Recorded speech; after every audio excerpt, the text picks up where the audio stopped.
আল্লাহ পাকের ওলি, আল্লাহ পাকের মাহবুব বান্দা, যার নাম হলো হযরত ইব্রাহিম ইবনে আদহাম রাহমাতুল্লাহ আলাইহি। আল্লাহ পাককে পাওয়ার জন্য বাদশাহ চেয়ার তিনি ছেড়ে দিয়েছিলেন। এ নওজোয়ান তরুণেরা, হযরত ইব্রাহিম ইবনে আদহাম রাহমাতুল্লাহ আলাইহি হুজুর আমার একদিন তার বাদশাহের তখ্ত বসে শুয়ে আছে। যেমন আমরা এসি লাগাই, আরামদায়ক ঘরের মধ্যে থাকে, একজন বাদশাহ হলে তার বিছানাটা অনেক দামি বিছানা হয়ে যায়। তখন তিনি তিনার দামি বিছানায় শুয়ে আছে। দামি বিছানায় ঘুমিয়ে গেলেন। ঘুমিয়ে ঘুমিয়ে ঘুমিয়ে ঘুমিয়ে গভীর রাতের বেলাতে ওই বাদশার ঘুমটা ভেঙে গেল। কেউ যেন ছাদের উপরে চলাফেরা করছে। হযরত ইব্রাহিম ইবনে আদহাম হুজুর যখনই ঘুমটা ভেঙে গেল, হুজুর আমার বলতে লাগলেন, ছাদের উপরে কি আছো? তখন ছাদ থেকে আওয়াজ এলো, আমি আল্লাহ পাকের বান্দা। বলছে, তুমি ছাদের উপরে কি করছো? বলছে, আমার একটা উট চুরি হয়ে গেছে। বলছে, তোমার কি মাথাটা খারাপ আছে? তুমি কি পাগল মানুষ আছো? ছাদের উপরে কখনো উট তো যেতে পারে না। এই ছেলেরা, যুবকেরা ওই সময়তে ছাদ থেকে আওয়াজ দিয়েছিল, এ বাদশাহ সাহেব, যদি ছাদের উপরে উট না আসতে পারে, তাহলে তোমার নরম বিছানায় শুয়ে শুয়ে শুয়ে তুমি কিভাবে আমার আল্লাহকে পেয়ে যাবে? এই কথাটা শোনার পরে ইব্রাহিম ইবনে আদহাম যখন সকাল হয়ে গেল, এবার তিনি চিন্তা করতে লাগলেন। মনের মধ্যে আইধায় আইধায় হচ্ছে। একদিন চলে গেল, 2 দিন চলে গেল। উনি ডিপভাবে চিন্তা করলেন, সত্যি তো আমি কি শুয়ে শুয়ে এই বাদশাহের চেয়ারে বসে আল্লাহকে এখন আমি রাজি করতে পারলাম না। নিশ্চয়ই ওটা আমার আল্লাহর তরফ থেকে মেসেজ ছিল।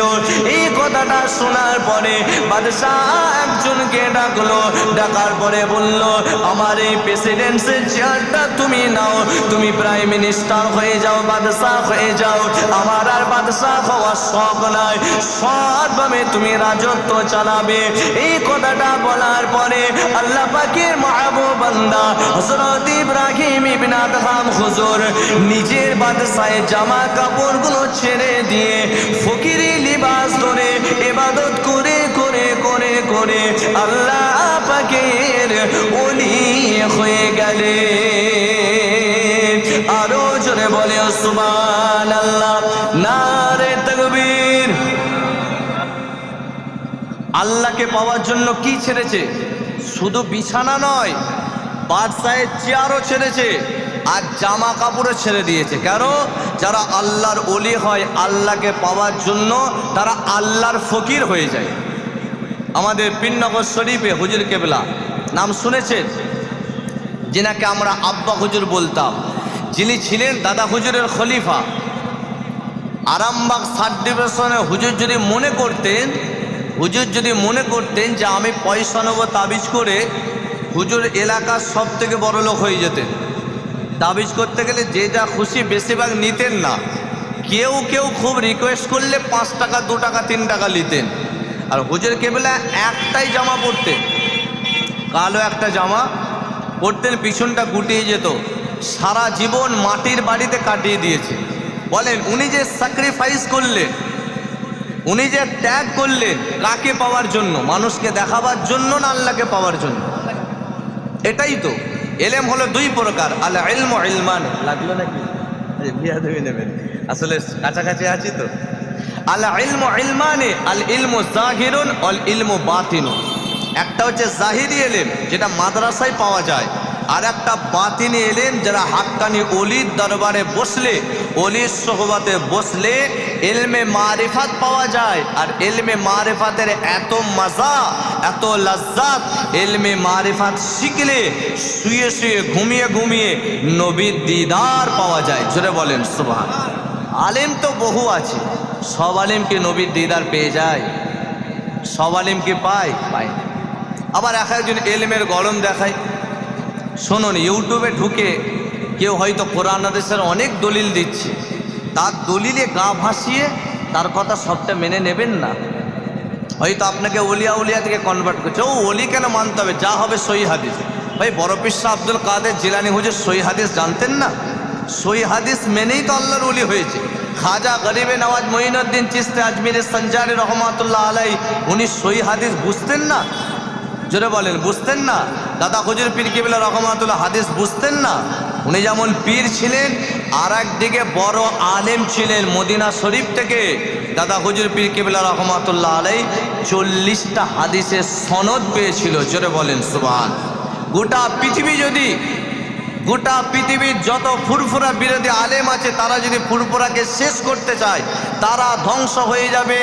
আর যারা ফুরফুরা সিলসিলা বাইরে চলে যাচ্ছে, তারা যদি মনে করে দাদা হুজুরের মতপথটা ভুল ছিল, তারা হয়তো চলে যেতে পারে, কিন্তু ওই সিলসিলাটা আল্লাহ পাকের কবুলিয়াতের সিলসিলা।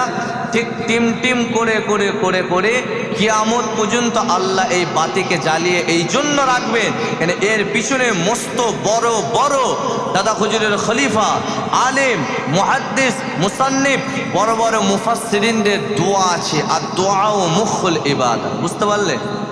মাঝে মাঝে ইউটিউবে সব দেখেন তো, ওই জন্য একটুখানি ভেঙে দিন। এবার হ্যাঁ, কোন পীরজাদা কি বলছে এটা আমাদের নয়।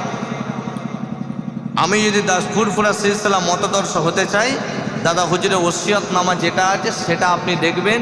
সেটার বাইরে যে আছে তার থেকে দূরে সরে যাবেন, তার কথা আপনার শোনার দরকার নেই। আপনি ফুরফুরা মানলে দাদা হুজুরের ওসিয়তনামাটা মানতে হবে। একটু ফিতনা চলছে বলে টাচ দিয়ে দিলাম। যাই হোক, আলোচনায় ফিরে যায়। তাহলে আল্লাহ পাকের ওলি, আল্লাহকে পাওয়ার জন্য তিনি বাদশাহিয়াত ছেড়ে দিলেন। আর আমরা কোরআন পেলাম, হাদিস পেলাম, তারপরেও বড় লোক হতে যে কোরআনের তেলাওয়াত অনেক মুসলমান ভুলেই গেছে। আল্লাহ নবী আজ থেকে 1500 বছর আগে বলেছিলেন, আখেরি জামানায় আমার উম্মত ধনী হবে, ধনী উম্মতের কাছে ইসলামটা গরিব হয়ে যাবে। কখন বলেছিলেন? যখন কোনো সোশ্যাল মিডিয়া ছিল না, নেটওয়ার্ক ছিল না, যখন চারিদিকে শুধু পাহাড় আর পাহাড়। সেই জামানাতে কথাটা বলছে, আজকে লাইভ কথাটা মিলছে। বলছে আমার উম্মত ধনী হবে, ধনী উম্মতের কাছে ইসলামটা গরিব হয়ে যাবে। সাহাবা হুজুরা কাউন্টার প্রশ্ন করে, ইয়া রাসূলুল্লাহ, ইয়া হাবিব আল্লাহ, সেটা কিভাবে? নবী পাক বললেন, আমার উম্মতের মাটির ঘর থাকবে না, আমার উম্মতের বাড়িগুলো সব পাকার বাড়ি হয়ে যাবে। আর ওই পাকার বাড়ির ভিতরে তাদের ঘরটা আমার সুন্নতের বাইরে হয়ে যে এক একটা সিনেমা হল টাইপের হয়ে যায়। আপনি দেখুন, একটা বাড়ি থাকলে 4-5টা মোবাইল ফোন, কোনো না কোনো ফোনে গান ঠিক বাজছে, কেউ ঘরের ভিতরে ভিডিও দেখছে, কেউ টিভি চালিয়ে সিরিয়াল দেখছে। আছে না নাই? জোরে। যেটা ইসলামে হারাম সেটা আমাদের ঘরে ঢুকেছে। কিন্তু উম্মত ধনী হয়েছে, মাটির ঘর ভেঙে পাকার বাড়ি হয়েছে, কিন্তু নবী সুন্নত দূরে সরে গেছে। নবী পাক সাল্লাল্লাহু আলাইহি সাল্লাম বলেছিলেন, যখন এই সিচুয়েশন আসবে, আমার কোরআন তাকে তোলা থাকবে, যখন মোবাইল নিয়ে ব্যস্ত হয়ে যাবে, এই সিচুয়েশন যখন আসবে, আল্লাহ আমার উম্মতকে সাইজ করার জন্য জালেম বাদশাকে গদিতে বসিয়ে দেবে। তাহলে জালেম বাদশাকে যে আল্লাহ বসিয়েছেন কাদের জন্য বলেন? এই ওয়াজ কি অসুবিধা হচ্ছে? হক কথা বলতে হয়। দাউদ হোক আর নাই হোক, একজন রাজি হবে। তিনি কে বলেন? আল্লাহ। আমার রিজিকের মালিক তো আল্লাহ। আপনি বললেই যে চলে আসতে পারবে এটা নয়। আল্লাহ রাজি ছিলেন, রাস্তায় বিপদও তো দিতে পারতেন। কথা ঠিক না বেটি? আল্লাহ হাজির করিয়েছে। আর তেলা মাথায় তেল দেওয়া ওয়াজও আমি জানি। যে ঘটনা ধরলাম, হুজুরের কেরামতি 3-4টে বলে দিলাম, 2 ঘন্টা হয়ে গেল, পয়সা নিয়ে চলে গেলাম। কিন্তু এই পয়সাই তো আমাকে জাহান্নামে নিয়ে চলে যাবে। হাসরের ময়দানে এক শ্রেণীর বক্তাকে ডাকা হবে, বক্তা সাহেবরা আসো, তোমাদিকে মানুষরা ইজ্জত করেছিল, নবীর মেম্বার শরীফ দান করেছিল, তোমাদিকে ভালো খাবার খাইয়েছিল, পকেটে নজরানা দিয়েছিল, তুমি মানুষকে দুটো হক কথা বলতে যে ভয় পেয়েছি যে পরের বারে দাউদটা যদি না হয়, আসো আজকে তোমার ঠিকানা জাহান্নাম। তা আমি চাইবো না অল্প কিছু পয়সা আর একটু সম্মানের জন্য আমি আমার ঠিকানাটা জাহান্নাম করতে চাইবো কি? কোনো বুকা লোকও চাইবে? কোনোদিন চাইবে? কোরআন এমন একটা কিতাব, যেই কোরআন শরীফের একটা আয়াতকে সম্মান করে ওয়ার্ল্ড বিখ্যাত মাতালকে আল্লাহ পাক ওয়ার্ল্ড বিখ্যাত ওলি করে দিয়েছিলেন। জোরে বলেন সুবহান। আমাদের যে ঘরে ঘরে কোরআন শরীফ আছে, এই কোরআন শরীফ পড়া আমরা তো ভুলে গেছি। এই ছেলেরা যুবকেরা আল্লাহ পাক কোরআনের এমন পাওয়ার দিয়েছেন, আল্লাহ পাক কোরআন শরীফ তেলাওয়াত করলে এমন মজা পাওয়া যায়। দুনিয়া আর জমিনে হাউজে কাউসার হলো কোরআন শরীফ। কেউ যদি আতা গাছে তোতা পাখি এই ছড়াটা আপনাকে বলে, শুনতে ভালো লাগবে না, কিন্তু আপনি যখন নামাজ পড়েন, প্রতিটা নামাজের মধ্যে আপনি সূরা ফাতিহা শরীফ পড়েন, আলহামদুলিল্লাহি রাব্বিল আলামিন আর রহমানির রহিম মালিকি ইয়াউমিদ্দিন ইয়াকা না'বুদু ওয়া ইয়াকা নাস্তাঈন ইহদিনাস সিরাতাল মুস্তাকিম সিরাতাল লাযীনা আন'আমতা আলাইহিম গায়রিল মাগদুবি আলাইহিম ওয়ালাদ-দাল্লিন। এটা আপনিও নামাজে পড়েন, আমিও পড়ি। জীবনে কি কোনোদিন মনে হয়েছে এই সূরা ফাতিহা শরীফটা পুরনো হয়ে গেছে? এটা কি কারোর মনে হয়েছে বলেন? কখনো মনে হয়েছে? কিন্তু আতা গাছে তোতা পাখি ছড়া শোনালে বাদ দে না। এটাই হলো আমার নবী পাক চলে যাওয়ার পরেও, পর্দা নেওয়ার পরেও আল্লাহ নবীর জ্বলন্ত মুজিজা আজও পৃথিবীতে অনেক আছে। তার মধ্যে একটা পবিত্র কোরআন শরীফ। জোরে বলেন সুবহান। আল্লাহ মুসা নবীকে আশাবাড়ি দিয়েছিলেন, ক্বালা হিয়া আসাই, আশাবাড়ি দিয়েছিলেন। ওনার লাঠিটাকে আল্লাহ এমন মুজিজা করেছিলেন যে ওই লাঠিটা উনি আল্লাহর হুকুমে রাখলে সাপ হয়ে যেত। ওই সাপ একটা জাদু খেলার সঙ্গে খেলা হয়েছিল। বলা হয়েছিল যে আপনার যদি আমাদের জাদুওয়ালার সঙ্গে আপনি জিতে যান তাহলে আপনাকে মেনে নেব। তো ওনার আল্লাহর হুকুমে ওই লাঠিটা রেখেছিল, সাপ হয়ে গেছিল, সমস্ত সাপকে খেয়ে নিয়েছে। এবার যখন নীল নদ পার হয়েছিলেন, লাঠিটা আল্লাহর হুকুমে, যা হয় সব আল্লাহর হুকুমেই হয়, মানুষের কাছে কিছু নেই। পানিতে মেরেছিলেন, 12টা রাস্তা পার হয়ে গিয়েছিল। উনি পর্দা নিয়েছেন, লাঠি মিশরের মিউজিয়ামে রাখা আছে, সে কেরামতি কিন্তু আর নেই, আল্লাহ কেরামতি তুলে নিয়েছে। ঈসা নবীকে আল্লাহ পাক মুজিজা দিয়েছিলেন। কোনো অন্ধ মানুষের চোখে যদি উনি আল্লাহর হুকুমে হাত বুলিয়ে দিতেন, অন্ধ মানুষটার দৃষ্টিশক্তি ফিরে পেত। কেউ ল্যাংড়া মানুষের হাতে যদি উনি হাত বুলিয়ে দিতেন, ওনার হাত মুবারক বুলানার বরকতে সেই ল্যাংড়া মানুষটা আবার পুনরায় সঠিক হাত ফিরে পেত। সমস্ত আল্লাহ পাকের হুকুমে হতো। তো উনি চলে গেছেন, ওনার মুজিজাও আল্লাহ শেষ করে দিয়েছে। কিন্তু আমার রসুল পাক চলে গেছেন, তিনার মুজিজা আজও পৃথিবীর জমিনে বাকি আছে। জোরে বলেন সুবহান। তার মধ্যে জ্বলন্ত হলো কোরআন শরীফ। বলেন আপনি কোরআনে আলম তারা সূরা দিয়ে নামাজ পড়েন, সূরা কুরাইশ দিয়ে নামাজ পড়েন, সূরা কাফিরুন দিয়ে নামাজ পড়েন, কখনো কি মনে হয়েছে যে এই সূরাগুলো অনেকবার পড়েছি, পুরাতন হয়ে গেছে? যখনই পড়েন তখনই নতুন লাগে। কথা ঠিক না বেটি? এটাই হলো আল্লাহ পাকের জ্বলন্ত মুজিজা কোরআন শরীফ। আর যদি আপনি দৈনিক পড়েন, ক্যান্সার নামক রোগ থেকে আল্লাহ পাক আপনাকে হেফাজত করবে। জোরে বলেন সুবহান। এই কোরআন শরীফের একটা আয়াত রাস্তায় এক জায়গায় পড়েছিল। আল্লাহ পাকের এক বান্দা যার নাম হলো বিসরে খাবি, সে ওয়াল বিখ্যাত মাতাল ছিল। সকালে ঘুম থেকে ওঠার পরে সারাদিন ব্যাপী মদ খেত, আবার ঘুমাতো, খাবার খেত, রাত্রে মদ খেত। এই ছেলেরা যুবকেরা উনি যখন খেটে খেটে আসছে, আল্লাহ পাকের একটা কোরআন শরীফের আয়াত পড়ে আছে। ওই আয়াতটাকে দেখতে পেয়ে আল্লাহ পাকের বান্দা তুললেন, মুখাতে চুমা দিলেন, কপালে বুলিয়ে নিলেন, উনি বুকের মধ্যে আদম করলেন। ঘরেতে যাওয়া পরে বলতে লাগলেন, এই আয়াতটাকে আমি ভালো করে আতর দিয়ে সুগন্ধি ছড়িয়ে দিলাম, এটা যেন কোনো বিয়াদবি না হয়।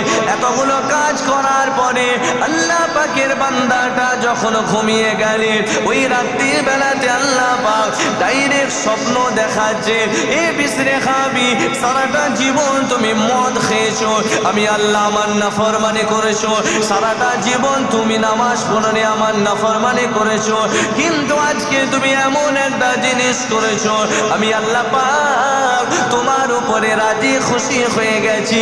তুমি যে আমার কোরআনের আয়াতটাকে তুলেছো, ওটাকে খুশবু লাগিয়েছো, তোমারও নামটা তামা পৃথিবীর জমিনে আমি আল্লাহ পাক খুশবু ছড়িয়ে দেব। শুধু একটা আয়াতকে রেসপেক্ট করলেন, সম্মান করলেন, একটা আয়াতকে, মাতালটাকে আল্লাহ ওয়ার্ল্ড বিখ্যাত ওলি করলেন। আর আমরা গোটা কোরআন শরীফ ঘরে আছে, না ছাড়তে পারছি মোবাইলের গেম, না ছাড়তে পারছি মোবাইল ঘাঁটা, না ছাড়তে পারছি মুভি দেখা। কথা ঠিক না বেটি? তাহলে এই জাতির উপরে আল্লাহর গজব আসমানে তো রহমত আসতে পারে। ওই জন্য তো বলছে মাদ্রাসা, মসজিদ, মক্তব, খানকা নেবে বলছে কেন? পার্লামেন্টে পাসও করে দিয়েছে।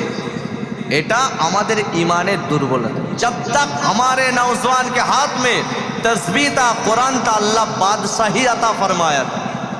স্পেনে মুসলমান রাজত্ব করেছিল, আল্লাহ কেড়ে নিয়েছে। মুসলমানের অবস্থা দেখে কেড়ে নিয়েছে। যা তোরা আমাকে মানছিস কোথায়? সামান্য গায়ের কম কিছু জিনিস বানিয়ে দিল, তাতেই আমরা মেতে গেলাম। কিন্তু আল্লাহ পাক আমাদেরকে সেরা পানি দেয় ফ্রিতে, পৃথিবীর সেরা পানি। সেটা কি? আবে জমজমের পানি। আল্লাহর ফজলে ঘরে বসে থাকি, কেউ না কেউ হজ থেকে এসে আপনিও খেয়েছেন, আপনিও খেয়েছেন, আপনিও খেয়েছেন, আমিও খেয়েছি। ওয়ার্ল্ড বিখ্যাত বিশুদ্ধ পানি। জাপানে একদম ল্যাবেতে টেস্ট করা হয়েছে যে পৃথিবীর সব থেকে বিশুদ্ধ পানি কোনটা, তো তারা ল্যাবে টেস্ট করে বলেছে সব থেকে পৃথিবীর বিশুদ্ধ পানি হলো মক্কার জমিনে আবে জমজমের পানি। তাহলে আল্লাহ পাক সেরা জিনিস আমাদেরকে দিয়েছে না দেয়নি? তাহলে তার নিয়ামতের শুকরিয়া কত আদায় করছি। সেরা কোরআন দিলে, সেরা নবী দিলে, মহাপুরুষ সেরা নবী, যেই নবীকে ইজ্জত করে লন্ডনের ব্রিটিশ মিউজিয়ামে, হ্যাঁ আচ্ছা ঠিক আছে, যেই নবীকে ইজ্জত করে লন্ডনের ব্রিটিশ মিউজিয়ামে সাদা পাথরের ফলকে আমার রসুল পাকের নাম আগে লিখেছেন। As a father, as a teacher, as a law giver, as a law maker, as a reformer of the society, prophet Muhammad সাল্লাল্লাহু আলাইহি ওয়াসাল্লাম is the superman of the world. বাবা হিসাবে, নেতা হিসাবে, ম্যান হিসাবে তামা পৃথিবীর এক নম্বর তিনি হলেন মুহাম্মদ সাল্লাল্লাহু আলাইহি ওয়াসাল্লাম। তারা খ্রিস্টান হয়েও আমার রসুল পাকের নামটা রেসপেক্ট করে তাদের সাদা পাথরের ফলকে লিখে দিয়েছে। আর সেই নবীকে আমরা উম্মত হয়ে খাওয়া দাওয়া, বিয়ে বাড়ি যেখানে যাবেন সব সুন্নতের বাইরে। বলেন চা যান, ভুল বলছি না ঠিক? এটা বিয়ে বাড়ি হলে সেলফি তুলে খেয়ে গোনা না করে বেরোয় না। এক তো তরিকাও চলে গেছে, মেয়ে ছেলে একসঙ্গেই খাচ্ছে, তরিকা উঠে গেছে। আগে তরিকা কি ছিল? মুরব্বীদিকে জিজ্ঞাসা করবেন। মেয়েদের আলাদা প্যান্ডেল হতো, একটা পর্দা দেওয়া হতো, আর আপনি আপনার স্ত্রীকে নিয়ে যাবেন। হয়তো আপনার স্ত্রী পর্দা নসি না, নিমন্ত্রণ না রাখলে আত্মীয়তা কাটবে, কথা বলবে না, ঝগড়া তৈরি হবে। আপনি নিয়ে গেলেন, সেখানে মহলটাই ইসলামিক মহলই থাকে না। তাহলে বিয়েটাকে আর নিকাহ মিন সুন্নতি, একটা সুন্নত জিনিসকে আমরা সামনে রেখে গায়ের কওমের প্রথাকে সে বিয়ে বাড়ির মধ্যে আমরা নিয়ে অলরেডি চলে এসেছি। কথা ঠিক না বেটি? তাহলে সেই বিয়ে হলো স্বামী স্ত্রী মিলনে যে বাচ্চা আসবে, বিয়েটাই খারাপ। যদি গাছের ভিত খারাপ হয়, ফলটাও খারাপ হবে। ওই বাচ্চা দেখবে দুনিয়াতে এসে 4 বছর 5 বছর হবে, ফোন না দেখে ভাত খাবে না, আর গেম না খেলে শুবে না। তাই হচ্ছে না? হয়নি? আমাদের পরের জেনারেশন অবস্থা কি? রাস্তায় বসে বসে সব গেমে ব্যস্ত। ঈশার আজান হচ্ছে, মসজিদে আসে গেম, হয় ক্লাব, না হয় গেম, না হয় বাজার। জোয়ান ছেলেদিকে খুঁজে পাওয়া মুশকিলই হয়ে গেছে। যাই হোক, অনেক আল্লাহ করে জোয়ান ছেলে পড়ে। আল্লাহ যেন 5 ওয়াক্ত নামাজ পড়ার তৌফিক দান করে, সকলেই পড়েন আল্লাহুম্মা আমিন। তা আলোচনা করছিলাম আল্লাহর ওলি হযরত ইব্রাহিম ইবনে আদহাম রাহমাতুল্লাহ আলাইহি। বাদশাহিয়াত ছেড়ে দিয়ে ওনার জীবিকা হিসাবে বেছে নিলেন লোকের জামা কাপড় সেলাই করবে। লোকের জামা কাপড় সেলাই করে যেটা পয়সা হবে, অল্প পয়সা, ওটাতে উনি জীবিকা করবেন, খাওয়া দাওয়া করবেন, আর আল্লাহরই ইবাদত করবেন। তো উনি সমুদ্রের পাশে বসে বসে অনেক দূরে যে উনি এবার ক্যাতা সেলাই করছে। এ নওজোয়ান তরুণীর আব্বারা, আল্লাহ পাকের মাহবুব বান্দা, আল্লাহ পাকের ওলি বান্দা হযরত ইব্রাহিম ইবনে আদহাম রাহমাতুল্লাহ আলাইহি হুজুর আবার সমুদ্রের কিনারায় বসে বসে কাঁথা সেলাই করেন। এই ছেলেরা যুবকেরা অনেক মানুষ থেকে চিনতে পেরে গেল এই মানুষটা তো আমাদের বাদশা। হুজুর অনেককে চিনা দিতে চাইনি, কিন্তু অনেক মানুষ চিনতে পেরে গেল এটাই তো আমাদের বাদশা ছিল, যার নাম হলো ইব্রাহিম ইবনে আদহাম। একজন দেখার পরে অনেক মানুষকে জিজ্ঞাসা করতে লাগলো এটাই তো আমাদের সেই বাদশা ইব্রাহিম ইবনে আদহাম। সবাই কাছেতে চলে গেলে যে এমন করে চোখ নেড়ে নেড়ে দেখতে লাগলে, হ্যাঁ হ্যাঁ হ্যাঁ হ্যাঁ এটাই তো সেই আমাদের বাদশা। বলছে বাদশার এমন অবস্থা কেন, কেন এই জায়গায় বাদশা বসে আছে, বাদশাহ জামাটা কেন ছিঁড়া, বাদশার এই পরনের কাপড়টা কেন ছিঁড়া। এই নওজোয়ানেরা তখন এলাকার মানুষেরা বাদশাকে জিজ্ঞাসা করতে লাগলো কেন আপনি এই জায়গায় চলে এসেছেন, বাদশাহ হাত ছোড়কে ইহা কেউ চলা আয়া। তখন ইব্রাহিম ইবনে আদহাম জবাব দিলেন মুঝে ইদ বাদশাही में जो मिला है उद बादशाही में ओ नहीं मिला। আমাকে এই বাদশাহিয়াতে যেটা পেয়েছি ওই বাদশাহ চেয়ারে বসে বসে আমি সেটা পাইনি। এলাকার মানুষের অবাক হয়ে গেলে কেন আপনি এই কথা বলছেন, কেননা আপনি তো চাইলে 10টা 12টা একসঙ্গে জামা কাপড় চলে আসবে। তখন ইব্রাহিম ইবনে আদহাম রাহমাতুল্লাহ আলাইহি বলতে লেগেছে না না না না না, ওই বাদশাহ চেয়ারটা হলো বেকার চেয়ার, ওটা তো মরে গেলে অন্য জনই চেয়ারে বসবে, ওই বেকার চেয়ারে বসে আমি কি করব, ওই জন্যই জায়গায় চলে এসেছি। তখন মানুষেরা বলতে লাগলেন এখানে বসে আপনি কি মজা পেয়েছেন।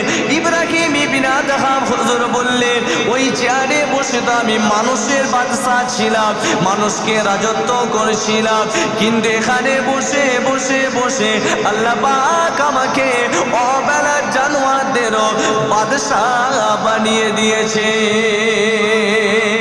এলাকার মানুষরা বুঝতে পারলো না হুজুর আপনি কি বলছেন, তাহলে কি আপনি মাছের বাদশাহ?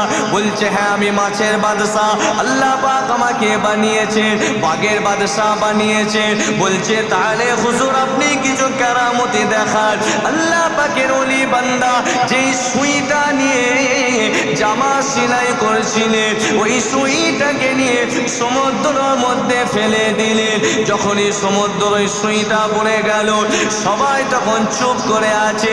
আল্লাহ পাকের ওলি বান্দা ওই সময়তে বলছে এ সমুদ্রের মাছ তুমি আমাকে আমার সুইটা এনে দাও।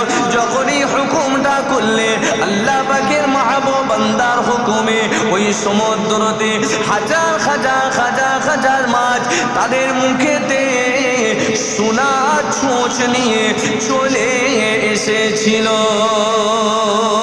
আরো জোরে বলে সুবহানাল্লাহ, নারে তাকবীর। ছুঁচ ফেলেছে একটা, হাজার হাজার সোনার ছুঁচ নিয়ে আসছে।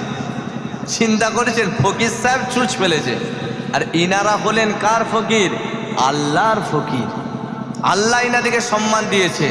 তো যখনই বলল সোনার ছুঁচ চলে আসলো, আমরা যেই সোনা কিনতে গেলে কত মেহনত করি আর দুনিয়া তাদের পায়ে পড়ছে, হ্যাঁ একটু পানি এনে দেয় আর একটু চা এনে দেয়। আল্লাহর ওলিদের পায়ে এসে দুনিয়া পড়ে গেছে। আল্লাহর ওলি জবাব দিলেন, সবাই দেখে নিল। আল্লাহর ওলি বললেন এ মাছ, এই সমুদ্রের মাছলি, আমি যেই ছুঁচটা ফেলেছি আমাকে সেটা এনে দাও, আমার দুনিয়ার সোনার ছুঁচ লাগবে না। দুনিয়াকে উনি ফেলে দিলেন, আবার সেই ছুঁচটা আনলো। হুজুর বলছে যাও, मुझे इस बादशाही में जो मिला है वो চেয়ার में बैठ के मुझे वो बादशाहियत नहीं मिला। ওখানে বসে যেটা পাইনি সমুদ্রেই বসে কিনারায় কাঁথা সেলাই করে আল্লাহ আল্লাহ জিকির করে আমি সেই বাদশাহিয়াত পেয়ে গেছি, যেটা যেই বাদশাহিয়াতে আল্লাহ আল্লাহ রসুল রাজি। জোরে বলেন সুবহানাল্লাহ। তবে সেটা আমাদের মুখ দিয়ে হবে। একবার নিজামুদ্দিন আউলিয়া হুজুরের কাছে একটা জোয়ান ছেলে এসছে, হুজুর আমি গরিব মানুষ, মেয়েটার বিয়ে দেবো, একটা যে কানের নাকের গলার করে দেবো, কোনো পয়সা নেই হুজুর, আপনি একটু ব্যবস্থা করে দিতে হবে, আপনার তো অনেক মুরিদ আছে। তো যখন হুজুর বলছেন বাবা একটা ইট পড়ে আছে, বলছে ইটটা নিয়ে আসো, উনি সূরা ইখলাস শরীফটা জোরে জোরেই বললেন, কুল হু আল্লাহু আহাদ আল্লাহুস সামাদ লাম ইয়ালিদ ওয়া লাম ইউলাদ ওয়া লাম ইয়াকুল লাহু কুফুয়ান আহাদ। এই ইখলাস শরীফ কেউ যদি 3 বার পড়ে, 1 খতম পবিত্র কোরআনের সব। যেমন আপনার আব্বা মা চলে গেছে, তাদের তো একটা আশা আছে। যেমন আমি যেখানে সর্বশ্রেণীর মাহফিল করছি, মরহুম আলতাফ সাহেব চলে গেলেন, তার আহলিয়া চলে গেছে, তার তো একটা আশা আছে আমার বাড়ির ছেলে যেন দোয়ার মাহফিল করে। বর্তমানে কেউ বলছে বেদাত, কেউ বলছে নাজায়েজ, পাগল হয়ে গেছে নাকি? এখানে ঢোল বাজনা হচ্ছে না, আল্লাহ আল্লাহ কোরআনের রসুলের কথা হচ্ছে, বলেন। তাহলে যেখানে আল্লাহ আল্লাহ রসুলের কথা হয় সেটা কোনোদিন নাজায়েজ হতে পারে? 1 নম্বর। 2 নম্বরে এই মাহফিলে দোয়া চাওয়া হবে, দোয়াও ভালো জিনিস, আর মানুষকে খাওয়ানো হবে, ইতআমুত তাআম হাদিস পাকে আছে। তাহলে 3টে যেখানে ভালো জিনিস হচ্ছে সেটা কখনো বেদাতও হতে পারে না, নাজায়েজও হতে পারে না। যারা বলছে তাদের উদ্দেশ্য হলো জলসা মাহফিল, কোরআনের মাহফিল বন্ধ হয়ে যাক, তবেই তো মানুষ গুমরা হবে। কথা ঠিক না বেটা? আপনার আব্বা মা চলে গেছে, আপনি নামাজে পড়ে নিলেন 3 বার সূরা ইখলাস পড়ে আব্বা মায়ের জন্য দোয়া চাই, আল্লাহ আমার মাটা কবরে শুয়ে আছেন, জানি না কি অবস্থাতে আছে, আল্লাহ আমার আব্বাটা কবরে শুয়ে আছে, জানি না কি অবস্থাতে আছে। আপনি ছেলে হয়ে দোয়া চাইছেন, 3 বার ইখলাস পড়েছে, আল্লাহ ফারিস্তাকে বলে, ফারিস্তা 1 খতম কোরআন পাকের সওয়াব ওই ছেলেটার আব্বা মায়ের কবরে দিয়ে দাও। তাহলে আপনি ছেলে হয়ে 1 খতম কোরআনের সওয়াব আপনি 3 বার ইখলাস পড়লে আপনার আব্বা মা কবরে পেয়ে গেলেন। জোরে বলেন সুবহানাল্লাহ। তাদের আশা আছে তো? তাহলে দোয়া চাইবেন তো? বলেন ইনশাআল্লাহ। ইখলাস 3 বার পড়তে কতক্ষণ সময় লাগবে? খুব জোর হলে 5 মিনিট। যে আব্বা মাটা চলে গেল, আব্বা মায়ের জন্য 5 মিনিট বার করতে পারবো না? আল্লাহ যেন পড়ার তৌফিক দান করে, পড়েন আল্লাহুম্মা আমিন। আপনারা মুরব্বীরা বসে আছেন, যা খাবো বিয়াদবি হবে না তো? আচ্ছা, একটা ইজাজত দিচ্ছি সবাইকে। হ্যাঁ মাশাআল্লাহ, সবাইকে চা দাও, কেন আদবটা বড় জিনিস। আমি ওয়াজ করছি, আপনি মুরব্বী মানুষ, হয়তো এক জায়গায় আপনি কল টিপছেন, পাচ্ছেন না, কোমরে লাগছে। আমি যদি ভাবি আমি বক্তা, আমি টিপবো না তো? আমার একটা সম্মান আছে, আমার একটা ওয়েট আছে, আল্লাহ নারাজ হয়ে যাবে। আল্লাহ বলে তোকে এই করতে আলেম করেছি, আমার উচিত হলো আপনাকে কলটা টিপে দেওয়া। হাত তুলতে হবে না, অটোমেটিক দিল থেকে দোয়া বার হবে না? হবে না? তুমি আমার উপকার করলে, এটাই আদব। সেই জন্য আদবটা বড় জিনিস। সবাইকে চা দেন, সবাই একসঙ্গে চা খাই, একটু মহাব্বতে দুরূদ শরীফ পড়ুন। আল্লাহুম্মা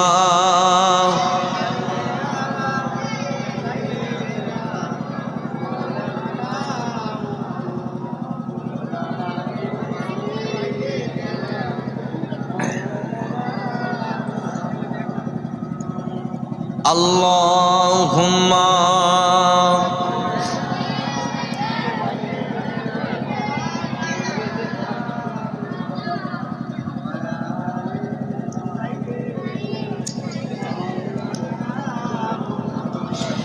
সাইয়্যিদুল আম্বিয়া খাতামুল মুরসালিন, সাইয়্যিদুল আম্বিয়া খাতামুল मुरसलीन, मेरे प्यारे नबी, मेरे प्यारे नबी, तुम सा कोई नहीं, सय्यदुल अंबिया खातमुल मुरसलीन, सय्यदुल अंबिया खातमुल मुरसलीन। चाँद से बढ़ के है तेरी प्यारी ज़बी, चाँद से बढ़ के है तेरी प्यारी ज़बी, मेरे प्यारे नबी, मेरे प्यारे नबी, तुम सा कोई नहीं, सय्यदुल अंबिया खातमुल मुरसलीन, सय्यदुल अंबिया खातमुल मुरसलीन।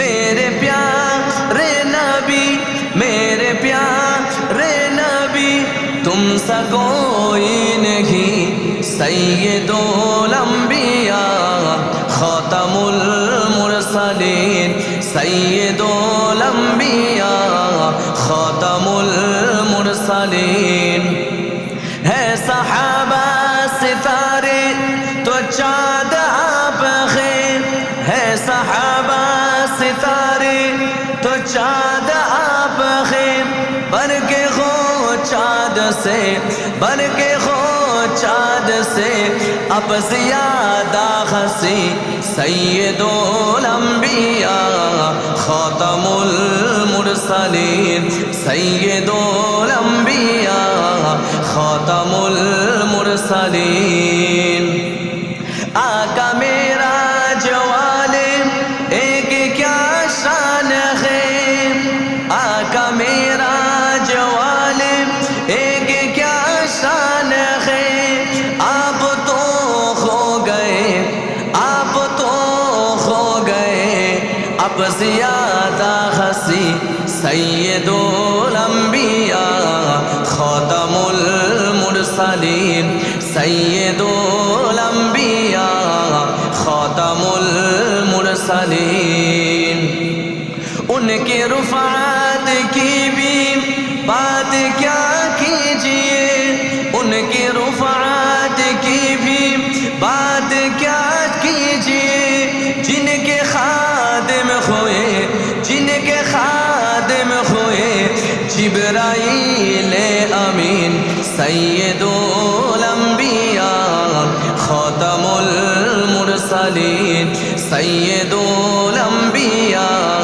खातमुल मुरसलीन तू मेरी जान है मेरी ईमान है तू मेरी जान है मेरा ईमान है तेरा फरमान है तेरा फरमान है अना खातमुन नबीन सय्यदुल अंबिया खातमुल मुरसलीन सय्यदुल अंबिया खातमुल मुरसलीन मेरे प्यारे नबी मेरे प्यारे नबी तुमसा कोई नहीं सय्यदुल अंबिया खातमुल मुरसलीन कलिमा ला इलाहा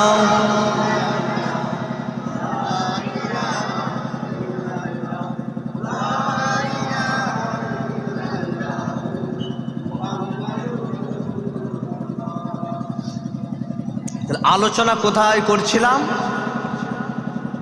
আল্লাহর ওলির একটা ঘটনাকে সামনে রেখেছি ইব্রাহিম ইবনে আদহাম বলতে বলতে বলছিলাম যে নিজামুদ্দিন আউলিয়া হুজুরের কাছে একটা যুবক ছেলে এসেছে এটাই বলছিলাম তো ওটা তো মাথায় রাখতে হবে তো সেই যুবকটা বলছে হুজুর যে সোনা দানা কিছু নেই একটু আপনি বলেন না কাউকে যদি দেয় তো হুজুর বললে একটা ইট নিয়ে আস সূরা ইখলাসটা পড়লেন পরে ফুঁক দিলেন জোরে জোরেই পড়লেন ফুঁক দিতেই গোটা ইটটা সোনা হয়ে গেল যখনই হয়ে গেল তার ঈমান এবার পাল্টে গেল মানুষের আল্লাহ তো কাউকে মাল দিয়ে পরীক্ষা করেন কাউকে এলেম দিয়ে পরীক্ষা করেন কাউকে রূপ দিয়ে পরীক্ষা করেন যেই পয়সা হয়ে গেল একটা গোটা ইট সোনা মানেই তো মালদার তখন ঈমান পাল্টে গেল তখন মনে মনে করলো অল্পতে আর হলো না যে আমি তাহলে সূরা ইখলাস তো আমারও মুখস্থ আছে তাহলে আমি অনেক ইট নিয়ে ফুঁক দেবো অনেক সোনা হয়ে যাবে কাউকে বলবো না কি করেছে অন্য একটা ইট নিয়েছে বাড়িতে চেয়ে ওই ইটটাতে পড়ে ফুঁক দিয়েছে ওইটা তো সোনা হয়নি আর যেইটা সোনা হয়েছিল ওটা আবার ইট হয়ে গেছে তখনও দেখে বলছে মনে মনে করছে যা আমি তো যেটাই দিলাম সেটা তো সোনা হলো না কমসে কম এটাও যদি সোনা থাকতো কাজটা মিটে যেত কাঁদতে কাঁদতে এসেছে নিজামুদ্দিন আউলিয়া হুজুরের কাছে হুজুর বলছে বাবা আগে তো নিজামুদ্দিনের মতো জবানটা করো এই যে জবানটা তো আগে নিজামুদ্দিনের মতো করো যে জবানে আমি দোয়া চাইলে আল্লাহ কবুল করে আমার ফুঁকে শোনা হলো জবানটা তৈরি করে তারপরে ফুঁক দিতে বলছে হুজুর ভুল হয়ে গেছে বলতে হুজুর অন্য ব্যবস্থা করে দিলেন তাই বলছি যে জবান করতে হবে এই জবান যদি আল্লাহ যেটা বললে রাজি সেই জবান যদি আল্লাহ জিকিরকে জবানে করে রাজি করতে পারেন, আল্লাহ দুনিয়াতে আপনাকে অনেক সম্মান দেবেন। জোরে বলেন সুবহান। রবিউল সানি মাস চলছে, বড় পীর সাহেবের মাস। হুজুরের কথা একটু আলোচনা না করলে বিয়াদবি হয়ে যাবে। হযরত পীরানে পীর দস্তগীর মাহবুবে সুবহানি জামানার বড় পীর ছিলেন। কিতাব সির আলামিন নুবালা কিতাবের নাম কে লিখেছেন? ইমাম শামসুদ্দিন যাহাবী রহমাতুল্লাহ আলাই, যিনি হাদিসের হাফেজ ছিলেন। কোরআন মুখস্থ করলে হাফেজ সাহেব বলা হয়, আর 1 লাখ সনদ সহ হাদিস মুখস্থ থাকলে তাকে হাদিসের হাফেজ বলা হয়। জোরে বলুন সুবহানাল্লাহ। সির আলামিন নুবালাতে বড় পীর সাহেবের কথা এসছে, উনি একটা আয়াত পড়লে 40 রকমভাবে সে আয়াতটা তাফসীর করতে পারতেন, ব্যাখ্যা করতে পারতেন। আল্লাহ পাক এত ইলম দিয়েছিল, যে ইলম এখন যারা সব ইউটিউবে সব বলে না, এটা কোরআনের এত পাড়ায় আছে, হাদিসের এত নম্বর হাদিস, তাদেরকে সব আয়াত ধরিয়ে দেন। একটা আয়াতে খুব জোর বড় আলেম হলে 5-6 রকমভাবে পারবে। আর বড় পীর সাহেবকে আল্লাহ এত ইলম দিয়েছিলেন, 40 রকমভাবে ব্যাখ্যা করতেন। আফসোসের কথা, আখেরি জামানা সেই বড় পীর সাহেবকে নিয়ে এক শ্রেণীর আলেম বলছে বড় পীর আবার কি, ওসব পীরটির মানা যাবে না। ভাই, আল্লাহর ওলিকে মানার কথা আল্লাহই কোরআনে বলেছেন, মিনান নাবিয়্যিনা ওয়াস সিদ্দিকিনা ওয়াস শুহাদাই ওয়াস সালিহিনা ওয়া হাসুনা উলাইকা রফিকা। নবী, সিদ্দিক, শুহাদা, সালেহিন। সালেহিন মানে হলো আল্লাহর ওলি, আর শুহাদা মানে যারা ইসলামের জন্য লড়াই করে, নবী মানে নবী, সিদ্দিক মানে সত্যবাদী। এর অনেক ব্যাখ্যা আছে। এই 4টে দল হলো আমি আল্লাহ আমার বন্ধু, ইনাদেরই দলে তোমরা থাকবে। এটা কার হুকুম? বলেন আল্লাহর হুকুম। যেই দলে ছিলেন বড় পীর সাহেব, যেই দলে ছিলেন খাজা গরিবে নওয়াজ, যেই দলে ছিলেন হযরতে বাহাউদ্দিন নকশবন্দ, মুজাদ্দিদ আল ফেসানি, দাদা হুজুর, 5 হুজুর, যত আল্লাহর ওলি, তাদের দলে আল্লাহ থাকতে বলছে, আল্লাহর হুকুম। এবার যদি কোনো মৌলানা এসে বলে পীর মানা যাবে না, আপনি তার হুকুম মানবেন না আল্লাহর হুকুম? যেটা বলেন, যদি তার হুকুম মানেন, আল্লাহর নবী বলেছেন আখিরি জামানায় কিছু আলেম বার হবে, কথায় কথায় কোরআনের দলিল দেবে, কথায় কথায় হাদিসের দলিল দেবে, কিন্তু আমি নবী বলছি তারা নেক সুরতে, চেহারায় দাড়ি থাকবে, টুপি জুব্বা থাকবে, ইমান লুট করে নিয়ে পালাবে, তুমি বুঝতেই পারবে না। খুব সাবধান, স্টেপ যে পাটা ফেলবেন খুব ভেবে ফেলবেন। তো বড় পীর সাহেব হুজুর আলেম হলেন, মসজিদে বসে আছে। সির আলামিন নুবালা কিতাবের মধ্যে লেখা আছে, আমার আল্লাহ পাক পীরানে পীর দস্তগীর মাহবুবে সুবহানি গৌসে সামদানি হযরত বড় পীর আব্দুল কাদের জিলানী আল বাগদাদি রহমাতুল্লাহ আলাইহি আল্লাহ পাক এত ইলম দান করেছিলেন। বড় পীর সাহেব বড় আলেম হয়ে মসজিদের মধ্যে বসে আছে, এলাকার মানুষেরা গুরুত্ব দেয়নি। অনেক মানুষ আছে দেখবেন, অনেক বক্তা এলে গুরুত্ব দিতে চাই না, ও কি ওয়াজ করবে, না না না না না, এটা আপনি কখনো ভাববেন না। আপনি হয়তো ভুল ভাবছেন। আল্লাহ পাক কাকে কি ইলম দিয়েছে, এই মাপটা করার আল্লাহ আপনাকে ইজাজত দেয়নি।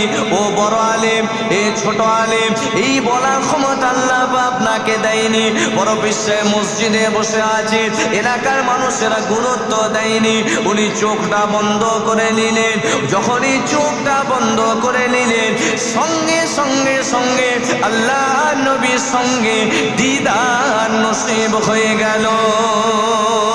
আমার নবী পাক বলছে, এ বাবা আব্দুল কাদের, এ বাবা আব্দুল কাদের, তুমি এত বড় আলেম হয়েছো, ওয়াজ তুমি কেন করনি, মানুষকে কেন নসিহত করনি? বড় বিষয় বলছেন, ইয়া রাসূলুল্লাহ, ইয়া হাবিবাল্লাহ হুজুর, আমার কথা এলাকার মানুষেরা শুনে না। আল্লাহর নবী বলছেন, বাবা আব্দুল কাদের, গালটা তুমি হা করো, গালটা তুমি হা করো।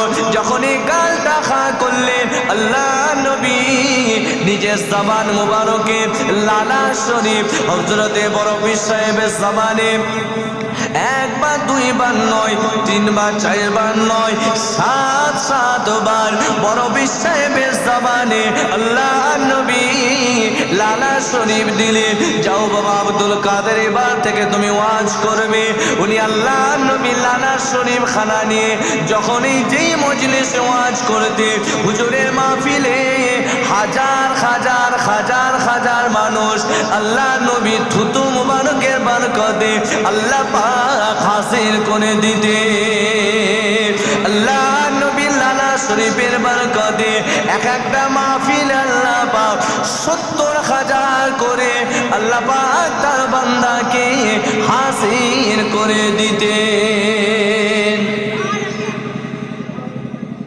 আল্লাহ নবী বলেছে আব্দুল কাদের ওয়াজ করো, আর তখন মাইক ছিল না, সামনে বসে থাকলে যিনি যেই কণ্ঠে যে আওয়াজে শুনতে পেতেন ওয়াজটা, 70,000 পিছনে যিনি বসতেন একই আওয়াজে তিনিও শুনতে পেতেন। এটা ছিল আমার রসুল পাকের লালা শরীফ মুবারকের বরকত। আল্লাহ পাক তার কণ্ঠে এত আওয়াজ দান করেছিলেন।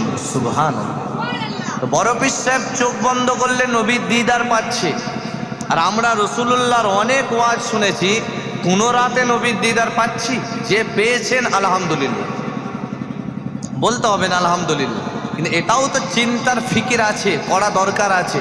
সত্যি তো যে নবীর ওয়াজ এত শুনছি, যে রসুল পাকের এত ওয়াজ শুনলাম, একবারও নবীকে দেখতে পেলাম না, আমি কি উম্মত হলাম, কি মুসলমান হলাম?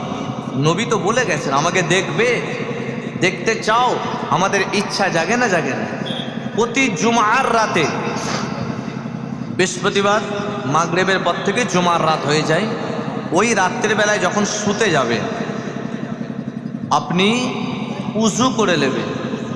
উজু করে বিছানায় বালিশে মাথাটা দেবার আগে আউযু বিল্লাহি মিনাশ শাইতানির রাজিম বিসমিল্লাহির রহমানির রহিম 100 বার বসে বসে দরুদ শরীফ পড়ুন। সপ্তাহে একদিন জুমার রাত দরুদ শরীফ পড়লে তারপরে 100 বার পড়বেন ইন্না আ'তাইনাকাল কাউসার ফাসাল্লি লিরাব্বিকা ওয়ানহার ইন্না শানিআকা হুয়াল আবতার। 100 বার। এবার আমার সঙ্গে সূরাটা পড়েন, ইন্না আ'তাইনাকাল কাউসার ফাসাল্লি লিরাব্বিকা ওয়ানহার ইন্না শানিআকা হুয়াল আবতার।